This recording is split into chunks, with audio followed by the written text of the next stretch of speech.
அப்பாவாது எந்த அப்பாவாது ஜவுளி கடை திறந்து கொடுக்கலாம், பழக்கடை திறந்து கொடுக்கலாம், மதுபான கடையை திறந்து கொடுப்பாரா பிள்ளைகளுக்கு? இந்த அப்பா செய்யறாரு. கேட்டா நாங்க தான் கொள்கை கூட்டம், வரவங்களுக்கு கொள்கையே கிடையாது அப்படின்வாங்க. இதை நீங்க வெளியில எடுத்து மக்கள்கிட்ட சொல்ல. டிவிகேவுக்கு ஆதரவாக இருக்குன்ற பேரில் இந்த மனுஷன் கரடியாக கத்திட்டு இருக்காரு. பட் ஃபேக்ட் அப்படின்னு ஒன்று இருக்குல்ல, நம்ம தளபதி ஸ்டாலின் அவங்க வந்ததுக்கு அப்புறம் தான் தமிழகத்தில் வந்து மதுபான கடைகள் அதிகமானது மாதிரியும், விஜய் வந்ததுக்கப்புறம் தமிழ்நாட்டில் மதுபான கடைகளே இருக்காது அப்படின்ற மாதிரியும்லாம் வந்து பேசக்கூடாது. தேர்தல் பிரச்சாரமாகவே இருந்தாலும் கூட இஷ்டத்துக்குலாம் அள்ளி விட்டுட்டு இருக்கக்கூடாது இல்லையா? இவர் வந்து அதை தான் பண்ணிகிட்ருக்காரு. இன்னும் யார் வந்தாலும் தமிழ்நாட்டில் மதுபான கடைகளை வந்து மூடவே முடியாது. ஏன்னா தமிழ்நாடு கவர்மெண்ட்டுக்கு 50% இன்கம் வந்து மதுபான கடையிலேருந்து தான் வருது அப்படின்ற விஷயம் நம்ம எல்லாருக்குமே தெரியும். ஸோ அதனால் அதெல்லாம் ஒன்றுமே பண்ண முடியாது.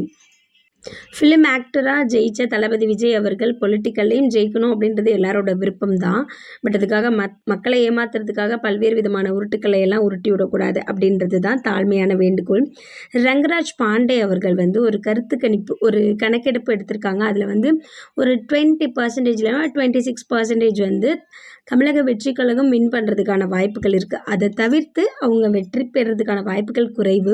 அது மட்டும் இல்லாமல் தமிழ்நாடு ஃபுல்லாக ஒரு 10 சீட் அவங்க ஜெயிச்சிட்டாங்கன்னா கூட நான் வந்து அரசியல் பேசுகிறதே விட்டுறேன். ஒரு இன்டர்வியூவுக்கு எனக்கு வந்து 5 லட்சம் வரைக்கும் கொடுக்குறாங்க.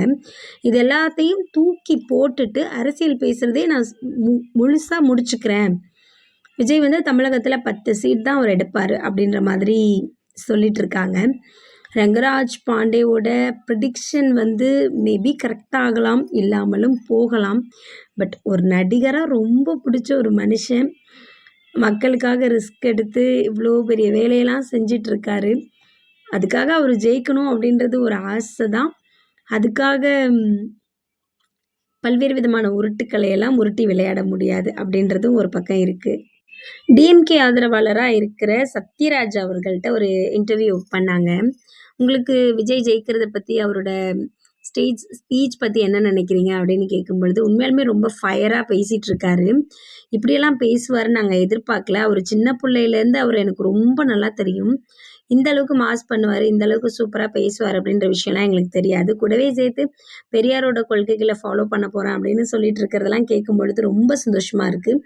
அவர் வின் பண்ணுவாரா வின் பண்ண மாட்டாரான்னு எனக்கு தெரியாது. பட் அவர் பண்ணிகிட்ருக்க இந்த வேலைகள் வந்து எனக்கு ரொம்ப பிடிச்சிருக்கு அப்படின்னு சொல்லியிருக்காரு. இதே தான் சத்யராஜ் அவங்க பையன் சிபி அவர்களுமே, விஜய்க்கு என்ன குறைச்சல், அவர் வந்து ரொம்ப அழகாக தமிழக மக்களை வந்து வழி நடத்துவார் அப்படின்ற ஒரு விஷயத்தையும் சொல்லியிருந்தாங்க. ஒரே ஃபேமிலியில் 3 பேர் 3 கட்சி போல் இருக்குது.